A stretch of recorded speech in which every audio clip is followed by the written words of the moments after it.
বাঁচাও, কে আছো, বাঁচাও। একদম চুপ, খবরদার চিৎকার করবি না বলে দিচ্ছি। আমাকে ছেড়ে দাও, কেন ধরে নিয়ে যাচ্ছ আমাকে, ছেড়ে দাও। চুপ চুপ, একদম চুপ, একটাও কথা না। বাঁচাও, বাঁচাও, আমাকে বাঁচাও, এই লোকটা আমাকে ধরে নিয়ে যাচ্ছে। একটা বাচ্চা ছেলের কান্নার আওয়াজ শোনা গেল না? আমিও তো তাই শুনলাম, মনে হচ্ছে খুব কাছ থেকেই আসছে। মনে হচ্ছে বাচ্চাটা বিপদে পড়ে এমন চিৎকার করছে। চল আমরা বরং গিয়ে দেখি। হ্যাঁ, তাই বরং চল। সুখেন আর ভজা হাতে লাঠি নিয়ে আর কয়েকজন লোককে নিয়ে কিছুটা এগোতেই দেখলো অন্ধকারে কেউ একজন কোলে বাচ্চা নিয়ে দৌড়ে পালাচ্ছে। আরে আরে, ধর ধর ধর, লোকটা পালাচ্ছে তো। আরে ধর ধর ধর ধর। শঙ্কর কোলে বাচ্চাটিকে নিয়ে প্রাণপণে ছুটতে লাগলো। গ্রামবাসীরাও হাতে লাঠি নিয়ে শঙ্করের পেছনে ধাওয়া করলো। হঠাৎ শঙ্করের পা একটা পাথরে লেগে সে ছিটকে পড়লো মাটিতে, আর সাথে সাথে গ্রামবাসীরা তাকে ধরে ফেললো। আরে এটা তো তান্ত্রিক বাবার ছেলে। তাই তো দেখছি, এটা তান্ত্রিকের ছেলে। এতদিন ধরে তাহলে বাপ বেটা মিলে আমাদের গ্রাম থেকে বাচ্চা চুরি করতো। আমি কিছু করিনি, আমি কিছু জানি না। ধরা পড়ে গিয়ে এখন মিথ্যে কথা বলা হচ্ছে। জিভ টেনে ছুঁড়ে ফেলবো হতচ্ছাড়া। একে বরং জমিদার বাবুর কাছে নিয়ে চল, জমিদার বাবু এর উচিত ব্যবস্থা করতে পারবে। একদম ঠিক বলেছিস। কি বলছো তোমরা? আমি তো নিজের কানকেই বিশ্বাস করতে পারছি না। আমরা ঠিকই বলছি জমিদার বাবু, আমরা নিজের চোখে দেখেছি এই তান্ত্রিকের ছেলে একটা বাচ্চাকে নিয়ে পালাচ্ছিল, আমরা তাকে হাতে নাতে ধরে ফেলেছি। তুই আর তোর বাপ যে অন্যায় করেছিস তাতে তোদের শাস্তি অনিবার্য। আমি কিছু করিনি, আমি কিছু করিনি, দয়া করে আমাকে ছেড়ে দিন। আজ তুই আর তোর ওই ভণ্ড বাপের কি পরিণতি হয় কল্পনাও করতে পারবি না। তোমরা সবাই এক্ষুনি ওই তান্ত্রিকের ভিটে চলো, আর আমিও তোমাদের সাথে যাচ্ছি। তান্ত্রিকের ভিটের চারপাশে গভীর নিস্তব্ধতা। রাতের অন্ধকারে মাঝে মাঝে শোনা যাচ্ছে শেয়াল কুকুরের বাকবিতণ্ডার কলরব। ভাঙা ঘরের ভেতর থেকে ভেসে আসছে গন্ধ, পচা রক্ত, পোড়া কাঠ আর তেল সিঁদুরের মিশ্রিত গন্ধ। উপস্থিত গ্রামবাসীরা চুপচাপ, তাদের প্রত্যেকের চোখে শঙ্কা আর কৌতূহল। ভেতরে কেউ নেই জমিদার বাবু? ভালো করে খুঁজে দেখো, নিশ্চয়ই কিছু না কিছু পাওয়া যাবে।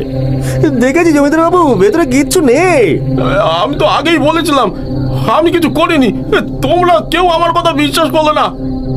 জমিদার বাবু, এই দেখুন, এই হাঁড়ি কাঠে রক্ত লেগে আছে। এ তো বলি দেবার সরঞ্জাম। এখানে বেশ কিছু ছোট ছোট জামা কাপড়ও রয়েছে পরে, এই দেখুন জমিদার বাবু। এতদিন আমাদের চোখের সামনেই এইসব চলছে, তাই তো? আর আমরা ঘুণাক্ষরেও টের পাইনি। বিশ্বাস করুন জমিদার বাবু, আমি এসব কিছু জানি না। আমাকে বাবা যেমন যেমন বলতেন আমি ঠিক তেমন তেমন করতাম। আমি কাউকে মানিনি, আমি কাউকে মানিনি, দয়া করে আমার কথা বিশ্বাস করুন। চুপ করটা। তোরা বাপ বেটা এতদিন একসাথে এই গ্রামে শয়তানের কারবার চালিয়ে গেছিস, আজ ধরা পড়ে ভালো মানুষের নাটক করছিস, তাই তো? আজ যদি বাঁচে কাল আবার কোন মায়ের কোল শূন্য হবে। জমিদার বাবু, আপনি শুধু আদেশ করুন, আজ এই নরকের কীটকে তার পাপের উপযুক্ত শাস্তি দেব। এই পিশাচের কোনো ক্ষমা নেই। গ্রামবাসী প্রস্তুত হও। আজকের পর যেন তান্ত্রিক আর ওর ছেলের জন্য কোনো মায়ের কোল খালি না হয়। ওকে তোমরা এমন ভাবে মারো যে কুকুরও ওর লাশ দেখে যেন ঘেন্নায় মুখ ফিরিয়ে নেয়। মার মার মার এই শয়তানকে, মার। জমিদারের নির্দেশে উপস্থিত গ্রামবাসীরা হামলে পড়ল শঙ্করের উপর। শঙ্করের গলা ফাটানো আকুতি, কান্না আর প্রাণ ভিক্ষার শব্দ ঠেকিয়ে দিতে পারল না উত্তেজিত জনতার হাত। একসময় আর নড়ল না, চুপ হয়ে গেল। হ্যালো পুষ্কার জিতুন, সবাই চলো, এবার তান্ত্রিক বুঝবে সন্তান হারানোর যন্ত্রণা কি।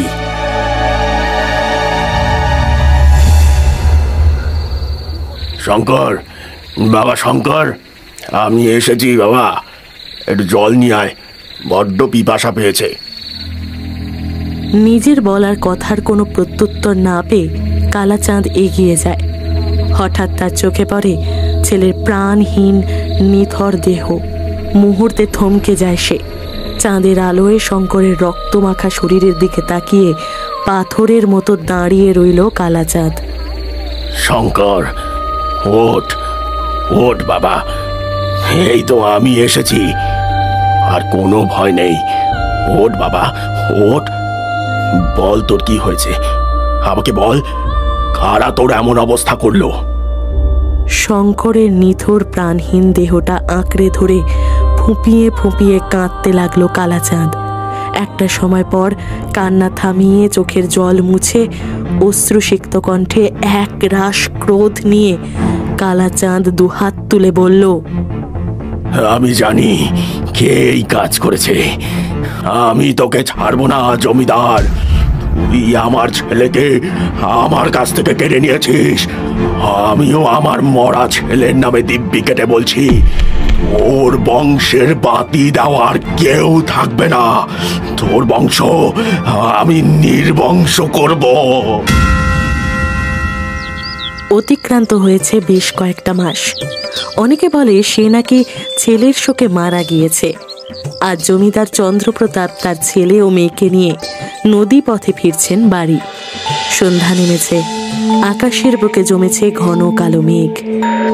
আকাশের অবস্থা ভালো নয় মাঝি, তাড়াতাড়ি নৌকা চালাও। আগে জমিদার বাবু, যত তাড়াতাড়ি সম্ভব নৌকা পাড়ের দিকে নিয়ে যাওয়ার চেষ্টা করো মাঝি। আগে আগে। আমার খুব ভয় করছে বাবা। দূর, ভয় পাস না পাগলি, কিচ্ছু হবে না। তুই তো জানিস দাদা, মেঘ ডাকলে আমার খুব ভয় করে। নৌকা দোলে উঠল হঠাৎ এক প্রবল ঝড়ে। ঢেউয়ের তোড়ে নৌকা বেসামাল। জমিদার মশাই, এই ঝড় উঠছে, এই নৌকা সামাল দিতে পারতেছি না। নৌকা বেসামাল হয়ে যাচ্ছে বাবা। আমি থাকতে তোমাদের কিচ্ছু হবে না। এক বিশাল ঢেউ এসে নৌকার উপর আছড়ে পড়ে। নৌকা উল্টে যেতে থাকে, সবাই জলে পড়ে যায়। চিৎকার আর হাহাকার চারিদিকে। ঝড়ের শব্দে নদীর গর্জন মিশে যায়। রাঘব, পারুল, কোথায় তোমরা? বাবা, আমি এখানে আছি। পারুল, আমি আসছি তোর কাছে। এই যে আমার হাতটা ধর পারুল। পারুল, বাবা, বাবা আমি এখানে, আমাকে ধরো, আমি ভেসে যাচ্ছি বাবা, ভেসে যাচ্ছি। পারুলের ডাক ক্রমশ দুর্বল হয়ে আসে। নদীর ঢেউ তাকে নিয়ে যায় অজানায়। জমিদার আর রাঘব তীরে উঠতে সক্ষম হলেও পারুলের কোনো খোঁজ পাওয়া যায় না। পরের দিন সকালে যখন চন্দ্রপ্রতাপের জ্ঞান ফিরল, তখন রাতের সমস্ত দুর্যোগ কেটে গেছে। নদীর ওপরে আর কোনো ঝড় নেই। আকাশে ছড়িয়ে পড়েছে ঝকঝকে সকালের আলো। নদীর পাড়ে সংজ্ঞাহীন অবস্থায় আছে জমিদার চন্দ্রপ্রতাপ আর তার ছেলে রাঘব। শরীরে ক্লান্তি আর চোখে বিস্ময়। রাঘব, রাঘব, তুই কোথায়? বাবা, আমি এখানে। আমরা আমরা বেঁচে আছি বাবা, আমরা বেঁচে আছি।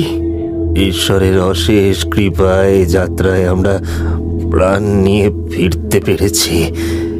কিন্তু পারুল, পারুল কোথায়? পারুল, পারুল, পারুল মা, কোথায় তুই? পারুল, পারুল। এই রাঘব, রাঘব, পারুল কোথায়? আমি জানি না বাবা, আমি সত্যিই জানি না। আমি জানি না পারুল কোথায়। ঝড়ের তোরে আমাদের হাত ছুটে গিয়েছিল। তারপর তারপর ওকে। হায় ঈশ্বর, এ তুমি কোন পাপের সাজা আমায় দিলে? কি দোষ করেছিল আমার মেয়েটা? তুমি ওকে আমার কাছ থেকে কেড়ে নিলে কেন? কেন বলো, বলো, বলো। বাবা, বাবা নিজেকে সামলাও, নিজেকে সামলাও। আমাদের এটা মেনে নিতে হবে যে যে বোন আর আমাদের মাঝে নেই। এই দুর্ঘটনার পর অতিক্রান্ত হয়েছে দীর্ঘ 5টা বছর। পারুলের স্মৃতি আজও জমিদার চন্দ্রপ্রতাপের মন থেকে মুছে যায়নি। তবুও জীবন থেমে থাকেনি। আজ তিনি তার পরিবার নিয়ে শহর থেকে গ্রামে ফিরছেন। আজ এতগুলো দিন পর আমরা গ্রামে ফিরছি। বাবা, ছোটবেলার দিনগুলো খুব মনে পড়ছে গো। হ্যাঁ রে, এই গ্রামই তো আমাদের সব কিছু। পারুল থাকলে কত খুশি হতো, তাই না?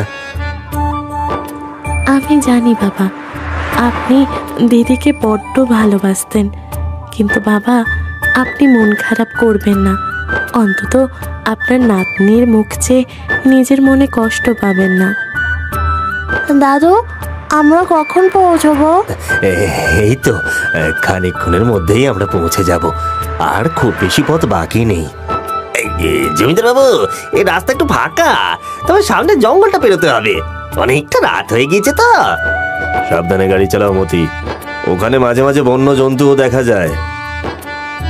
গাড়ি যখন গ্রামের কাছাকাছি পৌঁছেছে তখন আচমকা গাড়ির বনেটে কিছু একটা ভারী জিনিস পড়ার শব্দ হলো। গাড়ি থেমে যায়। এরে বাবারে, কি যেন একটা পড়লো গাড়ির ওপর। কি হয়েছে মতি? জানি না বাবু, মনে হচ্ছে কেউ বা কিছু একটা এই গাড়ির বনেটে পড়েছে। যা পড়েছে পড়তে দাও, তোমার গাড়ি থামানোর এখন কোনো প্রয়োজন নেই। কিছুটা পথ এগোতে হঠাৎ একটা অস্বাভাবিক কালো ছায়া গাড়ির বনেটে এসে ঝাঁপিয়ে পড়তে মতি ভয়ে নিয়ন্ত্রণ হারিয়ে ফেলল, আর গাড়ি ধাক্কা খেল রাস্তার পাশে এক বিশাল বটগাছে। সেই বিকট কালো ছায়াটা এগিয়ে এলো ওদের গাড়ির দিকে, আর দুহাত প্রসারিত করে চেপে ধরল রাঘব আর রাগিনীর গলাটা। রাঘব আর রাগিনী ছটফট করতে লাগলো। কিছুক্ষণের মধ্যেই নিস্তেজ হয়ে পড়ল দুজনেই।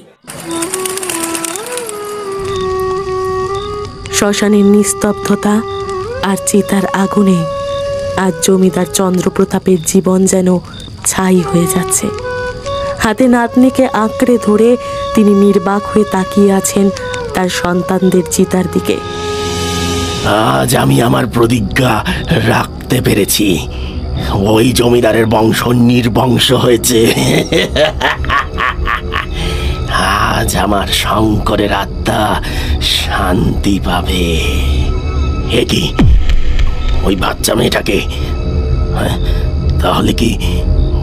না না, আমি ওই জমিদারের বংশের কাউকে বাঁচতে দেব না। শেষ করে দেব সবাইকে। নিজেকে সামলাও চন্দ্র, এই দুঃখের সময় তোমাকে শক্ত থাকতে হবে। জীবন কখনো কখনো আমাদের বড় কঠিন পরীক্ষার মুখোমুখি করে। গুরুদেব, গুরুদেব, আমার সব শেষ হয়ে গেল। একে একে সবাই চলে গেল। আমার মেয়ে পারুল, ছেলে রাঘব, পুত্রবধূ রাগিনী। আমি আর পারছি না গুরুদেব, বুকটা যন্ত্রণায় ফেটে যাচ্ছে। জীবন যেমন আমাদের দুঃখ দেয়, তেমনি আশাও দেয় চন্দ্রপ্রতাপ। সুখ দুঃখ এই দুই মিলিয়েই তো আমাদের জীবন। তোমার নাতনি এখন তোমার জীবনের শেষ আশ্রয়। ওর জন্যই তোমাকে বাঁচতে হবে, ওকে আগলে রাখতে হবে। ওই তো আমার শেষ আলো গুরুদেব। আচ্ছা গুরুদেব, আপনি বলতে পারেন কোন পাপের সাজা আমি পাচ্ছি? সবটাই কপালের লিখন চন্দ্র, কপালের লিখন।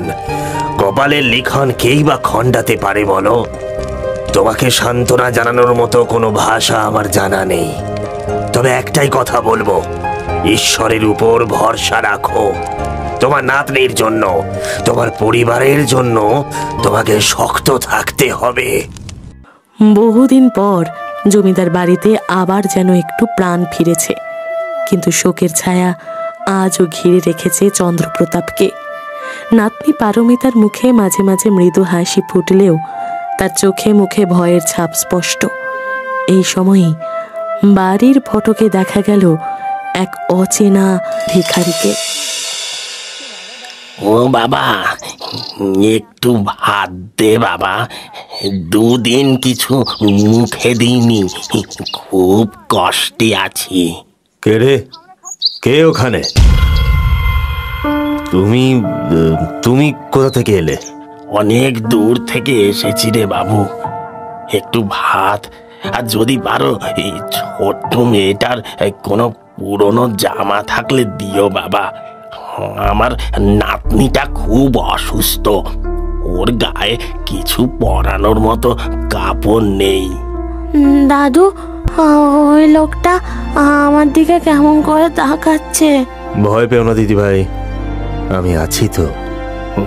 আপনার নাতনি তো খুব সুন্দর জমিদার বাবু। ঈশ্বর ওকে সব বিপদ থেকে রক্ষা করুক।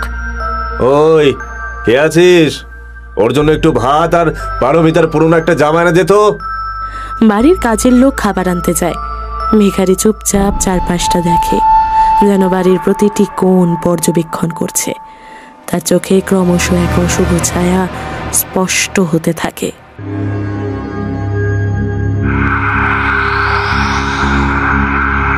এই জামা, এই বাড়ির শেষ আলো। এবার শুরু হবে খেলা।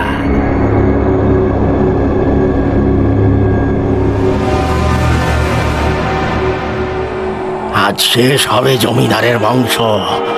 যা নিয়ে আয় মেয়েটাকে।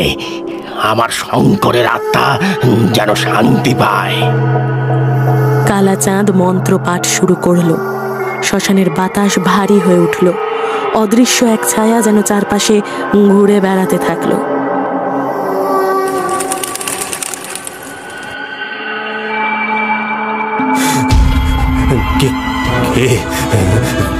কে ওখানে? চন্দ্রপ্রতাপ দেখেন অদ্ভুত এক কালো ছায়া ঘরের ভেতর ঢুকে পারমিতাকে বিছানা থেকে তুলে নিচ্ছে। পারমিতা নিঃশব্দে ছটফট করছে, কিন্তু কোনো আওয়াজ নেই।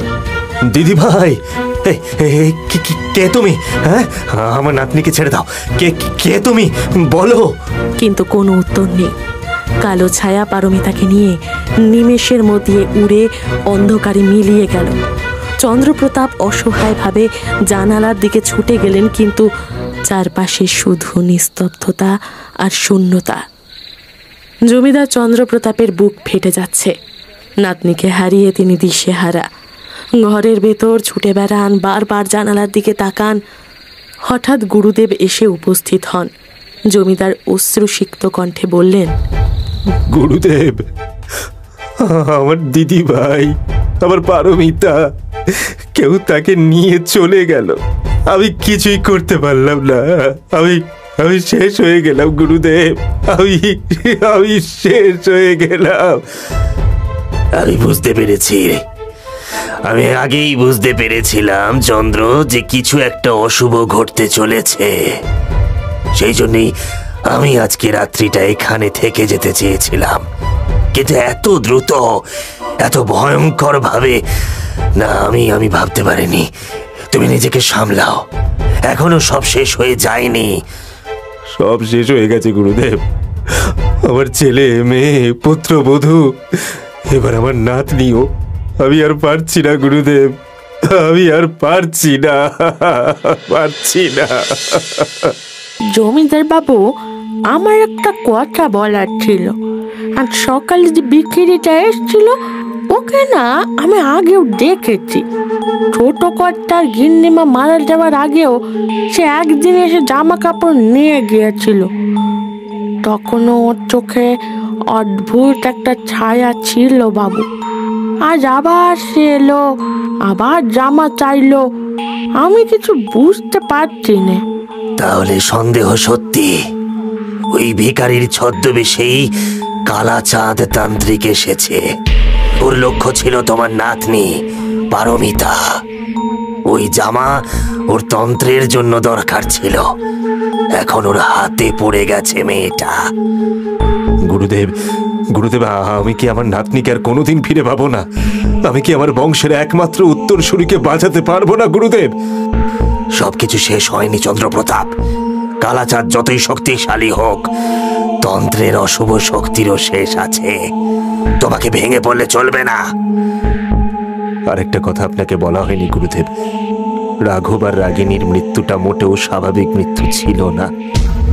সেদিন যখন আমাদের মোটর গাড়িটা গাছে ধাক্কা লাগে, আমি সেদিনও একটা কালো ছায়া আমাদের মোটর গাড়ির কাছে দেখেছিলাম।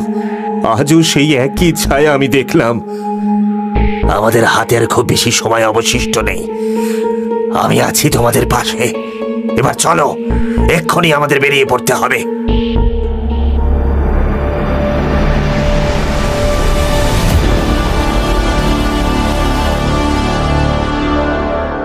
শ্মশানের নিস্তব্ধতা চিরে চন্দ্রপ্রতাপ আর গুরুদেব ছুটে এলো। কালাচাঁদ তান্ত্রিক তাদের দেখে অট্ট হাসিতে ফেটে পড়ে। আগুনের আলোয় তার মুখ যেন আরো ভয়ঙ্কর হয়ে উঠেছে। জমিদার, আজ তোর বংশ শেষ হবে। যেমন ভাবে তুই আমার ছেলেকে মেরেছিলি, তেমনি ভাবে আজ আমি তোর নাতনিকে আগুনে পুড়িয়ে আমার শঙ্করের মৃত্যুর বদলা নেব। তান্ত্রিক, তান্ত্রিক দয়া করো, আমার নাতনিকে ছেড়ে দাও, আমি তোমার পায়ে পড়ছি। কখনো না। আমার ছেলে যেভাবে মারা গিয়েছিল সেদিন আমি অনেক চোখের জল ফেলেছিলাম। আজ তোর কাঁদার পালা। তোর মেয়ের হাতেই তোর বংশ নির্বংশ করিয়েছি আমি। মানে? ওইটা কি? কালাচাঁদ নদীর পাড়ে এসে দেখে এ তো জমিদার চন্দ্রপ্রতাপের মেয়ে। এখানে কোথা থেকে এলো? হায় রে, এই মেয়েরও তো প্রাণ গেল। জমিদার, আজ তোর কোল খালি হলো যেমন আমার হয়েছিল। এই মেয়েই হবে তবে আমার হাতিয়ার।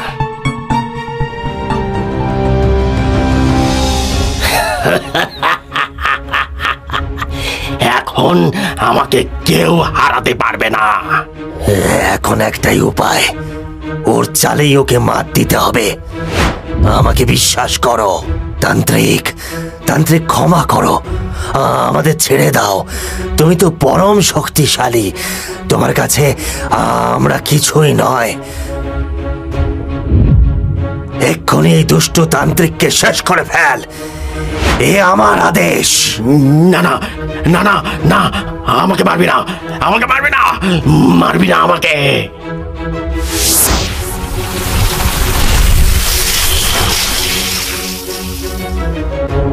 আগুনের লেলিহান শিখায় পিশাচের আর্তনাদ মিলিয়ে যাচ্ছে। কালাচাঁদ তান্ত্রিকের শরীর ছিন্ন ভিন্ন হয়ে পড়ে আছে। চন্দ্র, চন্দ্র, সময় নেই, আমাদের এখনই পারুলের মৃতদেহ খুঁজে বার করতে হবে, না হলে অনর্থ হয়ে যাবে। চলুন গুরুদেব, দেরি করলে সর্বনাশ হয়ে যাবে। দুজনেই ছুটে গেল তান্ত্রিকের ডেরার পাশে।